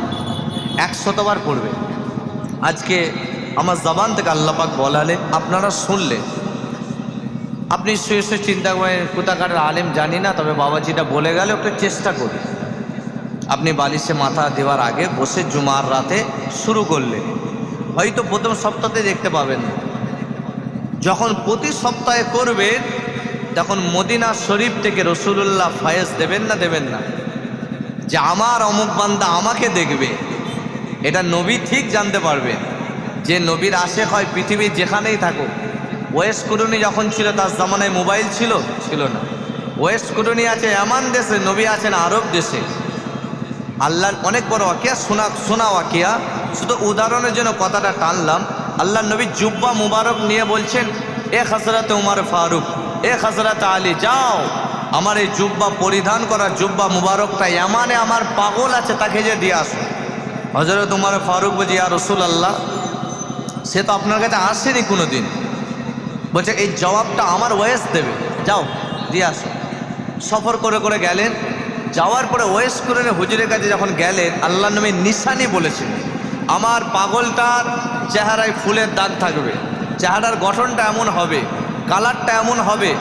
আল্লাহ নবী বললেন, খুঁজে খুঁজে হযরত উমর ফারুক আর শের খুদা আলী রাদিয়াল্লাহু তাআলা আনহুমা দুজনে দেখতে পেলেন। পাওয়ার পরে বলছে, আপনার নাম কি ওয়েস? বলছে হ্যাঁ। আর কুরুনি ওনার গ্রামের নাম আর কি। বলছে আপনার জন্য রসুলুল্লাহ জুব্বা মুবারক পাঠিয়েছেন, তবে আমার একটা প্রশ্ন আছে, আমরা রসুলুল্লাহর কাছে থেকে পেলাম না, আপনি এত দূরে থেকে কি করে পেলেন? ওয়েস কুরুনি বলছেন, ইসলাম জাগানের দ্বিতীয় খলিফা, আপনি নবীর সব সুন্নত মেনেছেন? বলছে হ্যাঁ মেনেছি। তখন উনি ঠোঁটটা তুলে বলছেন, এটা মেনেছেন?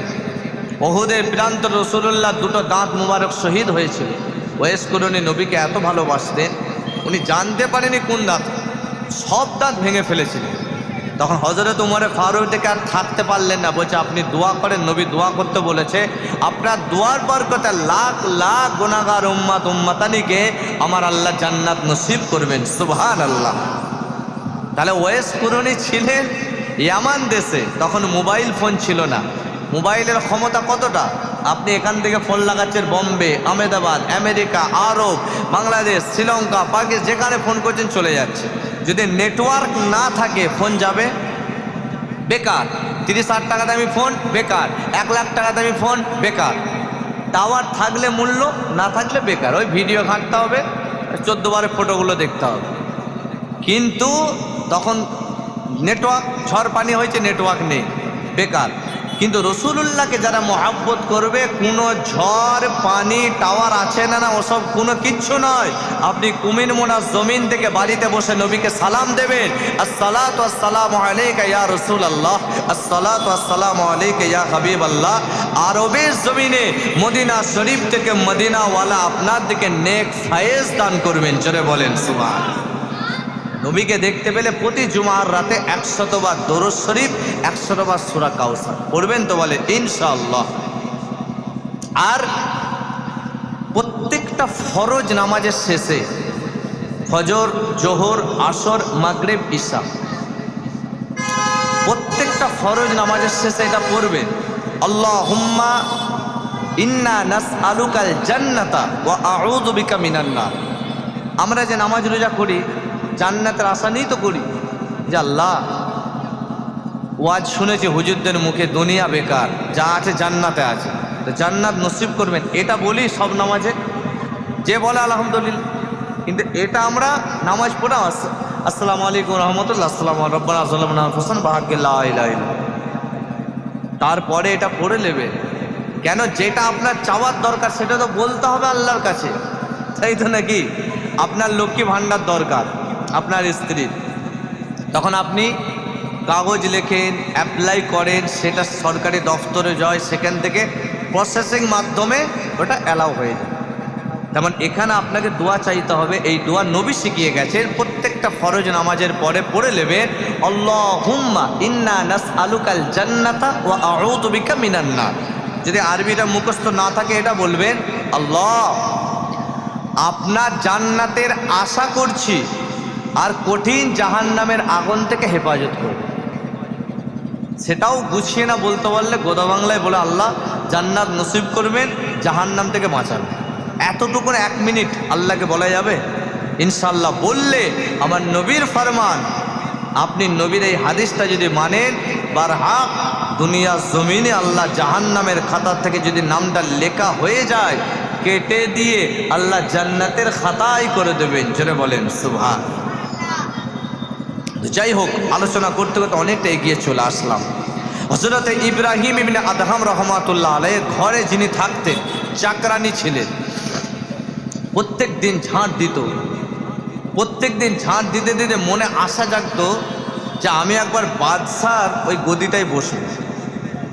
দেখবেন আপনার বাড়িতে একটা মূল্যবান জিনিস আছে, হয়তো আপনার আব্বা বসা, আব্বা বলেছেন কচি আমার চেয়ারে কেউ বসবে না। মাঝে মাঝে মনে হয় আব্বা না থাকলে একবার চেয়ারটাই বসে, এটা মনে হয়। যদি একটা কিমতি জিনিস থাকে, যদি মা বলে কচি ওটা হাত দিবি না রে, মনে হয় মা যদি না দেখতে পায় একবার হাত দিয়ে দেখি না, একটা মনে হয়। দেখবেন তো চাকরানির মনে হচ্ছিল আমি একবার ইব্রাহিম ইবনে আদহামের ওই গদিতে একবার শোবা। গদিটা কেমন ছিল জানেন? কিতাবের মধ্যে এসেছে প্রত্যেক দিন নতুন চাদর বিছাতে হতো যখন দিন আল্লাহর ওলি হয়নি, আর প্রত্যেক দিন 500 পিস করে গোলাপ ফুল আনতে হতো। কাঁটাটা বাছার জন্য একজন মুতায়িন করা ছিল, যেন গোলাপ ফুলের কাঁটা ইব্রাহিম ইবনে আদহামের শরীরে না লেগে যায়, একটা কাঁটাও যেন না থাকে। ওই গোলাপ ফুল বিছানা থাকবে, নতুন বাছর বিছানা থাকবে, আর বাড়িতে একদম সুগন্ধি ভরা থাকবে। ইব্রাহিম ইবনে আদহাম বাদশাহ এক রাত ঘুমাবে, আবার পরের রাতে নতুন ফুল নতুন চাদর।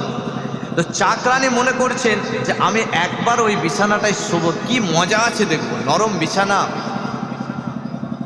আল্লাহ পাকের মাহবুব বান্দা হযরত ইব্রাহিম ইবনে আদহাম রাহমাতুল্লাহ আলাইহি হুজুরে বিছানাতে বার প্রতিদিন একবার করে শোয়ার চেষ্টা করতেন, কিন্তু কখনোই তিনি শুতে পারতেন না, কখনোই তিনি বসতে পারতেন না। এই ছেলেরা, যুবকেরা, একদিন ইব্রাহিম ইবনে আদহাম হুজুর কোনো এক জায়গায় সফরে চলে গেলে, তখন তার বাড়ির চাকরানিটা ওই বিছানার মধ্যে একবার শুয়ে পড়ল। আর যখনই শুয়েছিল আগে ভয় করেছিল এখনই চলে আসবে না তো, এখনই চলে আসবে না তো, এই ভয় করতে করতে করতে অনেক ঘন্টা যখন হয়ে গেল, মনে করলেন আর হয়তো আসবেন না। যখনই সেই চাকরানিটা ওই বিছানায় শুয়ে পড়ল, শুয়ে 5-10 মিনিট শুয়ে হয়েছে। তখন ইব্রাহিম ইবনে আদহাম হুজুর ওই সময়েতে বাড়ির ভিতরে প্রবেশ করলো। যখনই দেখলো আমার চাকরানিটা আমার বিছানায় শুয়ে আছে, ইব্রাহিম ইবনে আদহাম হুজুরে রাগ চলে আসলো। হুজুর তখন হুকুম দিলেন, রাজ দরবারের একজনকে ডাকলেন, কাজী সাহেবকে ডাকলেন। এ কাজী সাহেব, অমুক জায়গায় ছড়ি আছে, ওখান থেকে লাঠিটা নিয়ে আসো, ওখান থেকে কোরআন নিয়ে আসো, আমার এই চাকরানিটাকে অনেকক্ষণ ধরে সাজা দাও। কেননা এর বাপের কি করে সাহস হলো আমার এই বাদশার বিছানাটাই ছবি। তখন তো তিনি খাঁটি ইমানদার হয়নি, মিজাজ ছিল বাদশাহী মিজাজ, মিজাজ ছিল অহংকারী মিজাজ। দেখবেন কিছু কিছু মানুষ আছে, একটু যদি মাল করে পয়সা হয়ে যায় মনেতে বড় অহংকার চলে আসে। আছে না নাই জোরে বলেন? অনেক মানুষ আছে তাকাব্বুর চলে আসে, আমার অনেক পয়সা আছে। তেমন ইব্রাহিম ইবনে আদহাম হুজুর মনেতে অহংকার ছিল। যখন তিনি ওলি হয়নি, যখন মারতে লাগলো, চাকরানিটাও ছিল আল্লাহ পাকের মাহবুব বান্দা। যত মারছে তত হাসছে, যত মারছে তত হাসছে। ইব্রাহিম ইবনে আদহাম বলল, তোমাকে এত কষ্ট দিচ্ছে, হাসছো কেন? তখন এই চাকরানিটা বলেছিল, এ বাদশাহ, আমি আপনার বাড়িতে চাকর হতে পারি, কিন্তু আমি একটা কথা ভাবলাম, এই নরম বিছানায় 5 মিনিট শুয়ে যদি এত মার খেতে হয়, আপনি এই বিছানাতে কত রাত শুয়েছেন, আল্লাহ আপনার জন্য কত মার রেখেছেন, এটা আপনি চিন্তা করেন। এতটুকু বলেছে। বলছে আমি 5 মিনিট শুয়ে যদি আপনার কাছে মার খেতে হয়, আপনি এই বিছানাটায় কত রাত শুয়েছেন। এতটুকুন কথাটা ইব্রাহিম ইবনে আদহাম হুজুরের দিমাগে যে এত জোর হিট করলো, ব্রেনে যে এত জোর হিট করলো, উনি সঙ্গে সঙ্গে ব্যাগপত্র রেখে বাদশাহের ফাইল, বাদশার খাতা না দেখে ঘরের ভিতরে মিজাজ খারাপ করে চিন্তা করছেন। খাবার আনছেন, বলছে খাবার নিয়ে যাও। উনি শুধু ভাবছেন, শুধু ভাবছেন। আমি যে আগে ঘটনাটা বললাম তার আগের ঘটনা এটা ছিল। উনি শুধু ভাবছেন যে সত্যিই তো, তাহলে নিশ্চয়ই এর মধ্যে কোনো মজা নাই। এটা বলতে বলতে একটা মুসাফির এসছে, এমনি মিজাজ খারাপ। মুসাফিরটা বলছেন, এ মুসাফির খানা হে ক্যা? ইব্রাহিম ইবনে আদহাম হুজুরকে বলছে। তখন ইব্রাহিম ইবনে আদহাম হুজুর ঘর থেকে বেরিয়ে বলছে, तुमको क्या लग रहा है ये मुसाफिर खाना है, ये बादशाही माहौल है, तुमको नजर नहीं आ रहा? বলছে हमें तो लगता है मुसाफिर खाना है, আমার তো মনে হচ্ছে মুসাফির খানা। তখন ইব্রাহিম ইবনে আদহাম বলছে, এমনি আমার মিজাজ খারাপ, আবার তুমি এসছো মিজাজ খারাপ করতে। হিন্দিতে বলছেন আর কি, ওনার ভাষায় বলছেন। তখন বলছে মুসাফির খানা কেন বললাম? বলছে কেন বলেছে একবার বলো। বলছে এই জন্য বললাম, নিশ্চয়ই এই মহলটাই আপনার আব্বা একদিন ছিল। বলছে হ্যাঁ ছিল। যে দেশে বাদশাহের ব্যাপার আছে সেখানে কি হয়, রাজার ছেলে বসবে গদিতে। বলছে তাহলে আপনার আব্বা চলে গেছে, আপনার আব্বার আব্বা মানে আপনার দাদু, তিনিও এই মহলে থাকতেন। বলছে হ্যাঁ। বলছে তিনিও চলে গেছে। বলছে মুসাফির খানায় কি হয়, একজন আসে একজন যায়, তাহলে তো এটা মুসাফির খানা। আপনি আজকে বাদশার চেয়ারে আছেন, একদিন আপনাকে চলে যেতে হবে। এই দুটো কথা দিমাকে নিয়ে রাত্রে শুয়েছে। ওই যে ঘরের ছাদেরটা বললাম, উট হারিয়ে গেছে, এই কথাটা শুনলো, সব কিছু ছেড়ে দিয়ে মস্ত বড় আল্লাহ পাকের ওলি হয়ে গেলেন। জোরে বলেন সুবহান। তাহলে উনি বাদশার গদিতে বসে, চেয়ারে বসে, গদিতে শুয়ে আল্লাহকে পাওয়ার জন্য ছেড়ে দিলেন। আর আমরা এখন আল্লাহকে পাওয়ার জন্য ওই নরম বিছানায় শুয়ে, বক্স খাটে শুয়ে ফজরে যায়। হাওড়া জেলায় জলসায় গেছি, 50 লক্ষ টাকার মসজিদে 5 জন ফজরের নামাজ, 5 জন ফজরের নামাজে আছে। বলছে মসজিদ মাদ্রাসা নিয়ে নেবে, পার্লামেন্টে বিল পাস হয়ে গেছে, মুসলমান খুব টেনশনে আছে। কেউ টেনশনে নেই। টেনশনে থাকলে সকাল 8টা 9টায় ঘুম থেকে ওঠে। অনেক মুসলমানের বাচ্চা আছে তো 8টা 9টায় ইংরেজদের মতো ওঠে, বিরাজ করে। এটা কাদেরই ইংরেজ। ওই টাইমে কোনো বরকত নেই। হ্যাঁ, আপনি কোথায় গেছেন, কোনো প্রোগ্রামে গেছেন, রাত হয়েছে, ফজর পরে শুয়েছেন, আলাদা ব্যাপার। যদি অভ্যাস বানিয়ে না রাত 1টা 2টো পর্যন্ত ফোন ঘাঁটবো, আপনার রিজিকেও বরকত হবে না, যতদিন বাঁচবেন ডিপ্রেশন। কেন? ওয়াদ-দুহা ওয়াল-লাইলি ইযা সাজা। এখানে নবী পাকের চেহারার ব্যাখ্যা দেওয়া আছে। কিন্তু বলছে আল্লাহ রাতকে বানিয়েছেন শোবার জন্য আর দিনকে বানিয়েছেন কাজ করার জন্য। আর দিনে যদি 10টা 11 পর্যন্ত ঘুমালো, সে মুসলমানের ঘরেও বরকত হবে না, তার কোনো জিনিসই বরকত হবে না। এটা ইংরাজি স্টাইল। এই স্টাইল আমাদের ঘরেতে এসে গেছে না আসেনি? জোরে বলে। এটা আসল মুসলমানের তরিকা নয়। মুসলমানের তরিকা হলো ফজর পড়বে, ফজরের নামাজ পড়ে একটু কোরআন শরীফ পড়বে, আর একটা দোয়া আছে, সেটা পড়লে 70,000 ফারিস্তা মাগফিরাতের দোয়া চাই। ফজর পড়ে সূরা হাসরের 33 আয়াত, আউযু বিল্লাহি মিনাশ শাইতানির রাজিম, বিসমিল্লাহির রহমানির রহিম, ওয়াল্লাহুল্লাযী লা ইলাহা ইল্লা হুয়া আলিমুল গায়বি ওয়াশ শাহাদাতি হুয়ার রহমানির রহিম, ওয়াল্লাহুল্লাযী লা ইলাহা ইল্লা হুয়া আল মালিকুল কুদ্দুসুস সালামুল মুমিনুল মুহাইমিনুল আজিজুল জাব্বারুল মুতাকাব্বির, সুবহানাল্লাহি আম্মা ইউশরিকুন, ওয়াল্লাহুল খালিকুল বারিউল মুসাওবিরু লাহুল আসমাউল হুসনা, ইউসাব্বিহু লাহু মা ফিস সামাওয়াতি ওয়াল আরদি ওয়া হুয়াল আজিজুল হাকীম। চল, এটা পড়ে দোয়া চাইলেন, 70,000 ফারিস্তা আপনার পিছনে লেগে যাবে। আল্লাহ আপনার বান্দাকে মাফ করে দেন, আল্লাহ আপনার বান্দিকে মাফ করে দেন।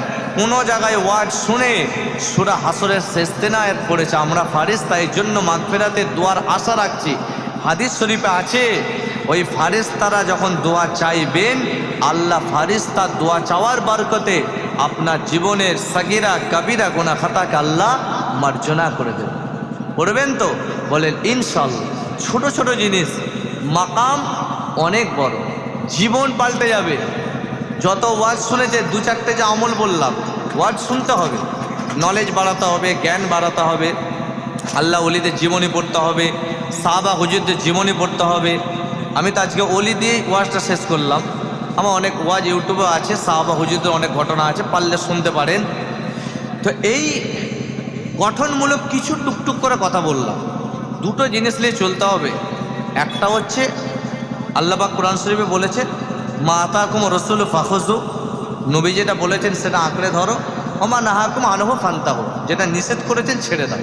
নবীর নিষেধগুলো কোনটা, আদেশগুলো কোনটা, দুটো জিনিস মানা শুরু করব। মানুষ মানতে যে ভুল হতে পারে, মৌলানারও ভুল হবে, হাফেজ সাহেবেরও ভুল হবে, কারি সাহেবেরও ভুল হবে, আম মানুষেরও ভুল হবে। ভুলের ঊর্ধ্বে কেউ নয়, বুঝতে পারছেন? আমারও ভুল আছে, আপনাদেরও আছে। এবার যে ভুল করে আল্লাহর কাছে মাফ চাই, সে আল্লাহ সব থেকে বেস্ট, সব থেকে কাছের প্রিয় হয়ে যায়। যাই হোক, আলোচনা একদম শেষের দিকে। তাহলে নরম বিছানায় শুয়ে যদি চাকরানিটা বলে যে আমি একটু শুয়েছি বলে এত মারছেন, তাহলে আমরাও ওই বিছানায় শুয়ে কত ফজর কাজা করি। আল্লাহ কত মার যে জমা রেখেছেন সে আল্লাহই ভালো জানে, কিন্তু আমরা সব জেনেও গুনাহ করি। শয়তানের ধোঁকা, শয়তানের ওয়াসওয়াসা, এটাই তো কাফেররা চাইছে। মুসলমানের ঘরের ছেলেদিকে নামাজ থেকে দূরে সরাবো, নবীর সুন্নত থেকে দূরে সরাবো। একটা জোয়ান ছেলে, তার লিবাসের মধ্যে নবীর সুন্নত খুঁজে পাওয়া যায়। চুল কাটা, এখানটায় হালকা আছে, এখানটায় নেই। এটা কাদের স্টাইল বলে? গায়ের কওমে। প্যান্ট পরছে ছেঁড়া জিন্স, কোথায় পেল? ইজরায়েলি লিবাস। কাদের লিবাস? ইজরায়েলি লিবাস।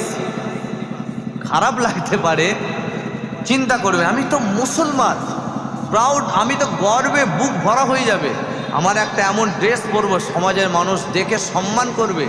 প্যান্ট পরুক না, ছেঁড়াটা বাদ দিক না, ছেঁড়াটা বাদ দিয়ে নর্মাল পরুক। এতে মাস্টার, ডাক্তার, মাস্টার, মুরব্বী দেখলো, ছেলেটা ভদ্র ড্রেস পরে। তো এইগুলোই যে আমরা আবেগে গা ভাসিয়ে দিচ্ছি, এটাই ফ্যাশন, এটাই চলছে। আপনার কাছে এটাই চলছে হতে পারে। যতক্ষণ সে লিবাসটা পরে থাকবে, হাদিস শরীফে আছে, ততক্ষণ আল্লাহর লাআনাত তার উপর বর্ষিত হবে। নবী পাক সাল্লাল্লাহু আলাইহি ওয়াসাল্লাম বলছেন, আমার উম্মতকে আমি খুঁজে পাবো, আমার উম্মতকে আমি হাজার হাজার উম্মত দাঁড়িয়ে থাকবে, তার বিছখানে খুঁজে পেয়ে যাব। নবীর একটা উম্মত একটা মজমায় দাঁড়িয়ে আছে, লাল ড্রেস পরেছে, লাল ড্রেস। নবী পাক সাল্লাল্লাহু আলাইহি ওয়াসাল্লাম হাজারো বিছখানে বলছেন যে আমার একটা উম্মত ওই বিছখানে দাঁড়িয়ে আছে। আমি রাসূলুল্লাহ তার ড্রেস পরা দেখে আমি নারাজ হয়ে যাচ্ছি। কেন? ছেলেদের জন্য লাল শার্ট, লাল পাঞ্জাবি আর হলদে দুটো হারাম। এই দুটো কালার হারাম, লাল আর হলদে। তাহলে নবী পাক বললে অমুক সাহাবাকে ডাকো, তুমি যদি আজকে এই মজমার ভিতরে আমার উম্মতের পরিচিত দিতে চাও, তুমি তোমার এই কালারের ড্রেসটা খুলে দাও, তবে তুমি আমার খাঁটি উম্মত হতে পারো, হ্যাঁ কি না? আর আজকে আমরা যত গায়ের কওমের লিবাস শরীরের মধ্যে এসে গেছে, এগুলোকে সরিয়ে দেবেন। খালি ভাববেন আল্লাহ, যতক্ষণ পড়ে থাকবেন ততক্ষণ আল্লাহর অভিশাপ। যদি ওই সময় মৃত্যু হয়ে যায়, হয়তো মৃত্যুটা ইমানের সঙ্গে নাও হতে পারে, কেন তোমার গোটা শরীরে নবীর সুন্নতে সব বাইরে আছে। আল্লাহ যেন ড্রেস অনুষ্ঠান সবটা আমার নবীর সুন্নতের মতো যেন করার তৌফিক দান করে, পড়েন আল্লাহুম্মা আমিন। তো হযরত ইব্রাহিম ইবনে আদম, হুজুরে এটা বলে আমি শেষ করে দেবো, করে দিয়ে এরপর সেই ধুলোগড়ে জলসা আছে, ওখানে যেতে হবে। তো আল্লাহর ওলি আল্লাহকে রাজি করার জন্য নিয়ত করলেন, আল্লাহ আপনার খানায় কাবা শরীফে যাব, তা আমি এমনভাবে যাব যেন আপনাকে রাজি করতে পারি, পায়ে হেঁটে যাব। অনেকেই পায়ে হেঁটে যায়। কদিন আগে একজন গেল 24 পরগনা থেকে, তার আগে সিহাব চত্বর গিয়েছিল। তাদের জওয়ানিকে স্যালুট জানায় যে জোয়ান বয়সে আল্লাহকে রাজি করার জন্য পায়ে হেঁটে হজে যাচ্ছে। কিন্তু দাদা, তারা এখন নেটে গুগলে ম্যাপ সার্চ করলে সব দেখিয়ে দেয় কোথা রাস্তা কোনটা দিয়ে কী করতে হবে। কিন্তু দাদা হুজুরের চাচাতো ভাই, যিনি উলবেরিয়াতে শুয়ে আছেন, হাজি ইসহাক সাহেব রহমাতুল্লাহ আলাই, পায়ে হেঁটে, তখন কোনো গুগল ম্যাপ ছিল না, 11 বার পায়ে হেঁটে তিনি হজ পাকে গিয়েছিলেন। জোরে বলেন সুবহান। কতবার? 11 বার। যখন হজ পাকে গিয়ে নবীকে সালাম দিচ্ছেন, আসসালাতু আসসালামু আলাইকা ইয়া রাসূলুল্লাহ, নবী পাক রওজা শরীফের ভিতরে সালামের জবাব দিয়ে বলছেন যে ফুরফুরা বাঙ্গালের আবু বকর সিদ্দিককে আমি রাসূলুল্লাহ আমার সালামটাও ইসহাক তুমি যে পৌঁছে দেবে। জোরে বলেন সুবহান। নবী দিতে পারেন না পারেন? নবীকে হায়াতুন নবী। হযরতে রিফাই রহমাতুল্লাহ আলাইহি ইরাকের বড় আলেম, হুসাইন আহমদ মাদানী যিনি দেওবন্দের বড় আলেম ছিলেন, তিনি মদিনা শরীফে বুখারী শরীফ পড়িয়েছিলেন। তো রাসূলুল্লাহর সঙ্গে মুসাফা করবে বলেছিল, আল্লাহ নবী রওজা শরীফের ভিতর থেকে নুরানি হাত বার করেছিল, ইনারা মুসাফাও করেছিলেন। জোরে বলেন সুবহান। আমার রাসূল পাক হলো হায়াতুন নবী। যাক আলোচনায় ফিরে আসেন। আল্লাহ পাকের ওলি বান্দা যার নাম হলো ইব্রাহিম ইবনে আদখাম রাহমাতুল্লাহ আলাইহি, হুজুর আমার মনে মনে নিয়ত করলেন আমি খানায় কাবা শরীফে যাব, কিন্তু একটা করে কদম বাড়াবো, 2 রাকাত করে নফল নামাজ পড়বো। একটা পা ফেলছে, 2 রাকাত নফল নামাজ পড়েছে। যেমন বুখারী শরীফ যিনি লিখেছিলেন, যার নাম হলো মুহাম্মদ ইবনে ইসমাঈল রাহমাতুল্লাহ আলাইহি, হুজুর আমার প্রতিটা হাদিস লিখেছে, একটা করে হাদিস শরীফ লিখেছে, 2 রাকাত করে গোসল করে নফল নামাজ পড়েছে। এই ছেলেরা, যুবকেরা, ইব্রাহিম ইবনে আদখাম রাহমাতুল্লাহ আলাইহি, হুজুর আমার এক কদম ফেললে 2 রাকাত নামাজ পড়েছে, আর এক কদম বাড়াচ্ছে, 2 রাকাত নামাজ পড়েছে। এমন করে করে করে করে 2.5 বছর ধরে টাইম তার লেগেছে। তারপরে আল্লাহ পাকের খানা কাবা শরীফের সামনে যখনই চলে গেলে, যাওয়ার পরে দেখলে আল্লাহ পাকের খানায় কাবা শরীফটা নাই। ইব্রাহিম ইবনে আদখাম হুজুরের মনটা খারাপ হয়ে গেল। এই নওজওয়ানেরা ওই সময়তে তিনি বলতে লাগলেন, আল্লাহ পাক আমার কি আমলটা আপনার পছন্দ হয়নি? আল্লাহ পাক ইলহাম করলেন, ওহী হলো সত্য, ইলহাম হলো সত্য। নবীদের উপরে ওহী হয়, আল্লাহর ওলিদের উপরে ইলহাম হয়। আল্লাহ পাক ইলহাম করলেন, ইব্রাহিম ইবনে আদখাম মনটা তুমি খারাপ করো না, তোমার আমলটা আমি আল্লাহ পছন্দ করেছি, কিন্তু খানায় কাবা শরীফ এই সময়তে তোমার নজরে কেন আসছে না? এই খানায় কাবা শরীফটা এই সময়েতে আমার এক বান্দি যার নাম হলো হযরতে রাবিয়া বাসরি, তিনি আমার কাছে লাঠি ধরে ধরে তিনিও পায়ে হেঁটে আসছে, যার জন্য খানায় কাবাটা তাকে সম্মান জানাবার জন্য, ইস্তেকবাল করার জন্য এই জায়গা ছেড়ে তার কাছে চলে গেছে। আরো জোরে বলে সুবহানাল্লাহ, নারে তাকবীর, মুহাব্বতে দুরূদ শরীফ, আল্লাহুম্মা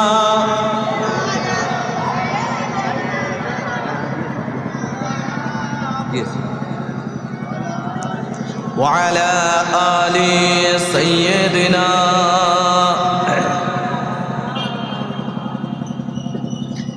আল্লাহকে রাজি করার জন্য যখন গেছেন, এটা তরিকতের ওয়াজ, যারা মারেফাত মানে এটা মারেফাতের ওয়াজ, তরিকত। যখন গেছেন যেখানে খানায় কাবা শরীফ নাই, রাবিয়া বাসরি ৮০ বছর বয়সে তিনিও আল্লাহকে রাজি করার জন্য গিয়েছেন। বলা উদ্দেশ্য হলো এটা যে তিনি বাদশাহিয়াত ছাড়লেন ইব্রাহিম ইবনে আদহাম, আল্লাহ পাক তাকে এত বড় মাকাম দিলেন, তিনি যেটাই চাইছেন আমার আল্লাহ সেটাই রাজি হয়ে যাচ্ছে। আমরাও যদি অত বড় তো মাকাম পাবো না, ওনাদের কাতারে থাকলে, ওনাদের মতো জীবনটা করার চেষ্টা করলে নিশ্চয়ই আল্লাহ একটু না একটু আমাদের মধ্যে তাকওয়া দেবে। আর আসল হেদায়েত যে তাকওয়া করে, হুদাল্লিল, কুরআন শরীফ আছে আলিফ লাম মিম যালিকাল কিতাবুল রাইবা ফি, হুদাল্লিল মুসলিমিন নেই, হুদাল্লিল মুসাল্লিন নেই, কি আছে হুদাল্লিল মুত্তাকিন। মুত্তাকিন করলে আল্লাহ আসল হেদায়েত রেখে। মুত্তাকিনটা কারা? সাহাবা হুজুর, আল্লাহর ওলি হুজুর। আলেম হলেই যে মুত্তাকি হয়ে যাবে এ কথা নেই, আলেম হওয়ার পরে তাকে মারিফাত খুঁজতে হবে, খুঁজলেই তাকওয়া বেরিয়ে আসবে, তাকওয়া করতে করতে করতে সে আল্লাহর ওলির মাকাম পেয়ে যাবে। তো যাই হোক, আমি গুনাহগার, আল্লাহ পাক যেটুকুন বলালেন আপনাদেরকে শোনালেন, আল্লাহ আমাদের সকলকে বলার থেকে শোনার থেকে বেশি আমল করার তৌফিক দান করুন। আসুন একটু দাঁড়িয়ে দাঁড়িয়ে নবীকে সালাম পেশ করিয়া। নবী যাও, আমি এটা খুলে নিয়ে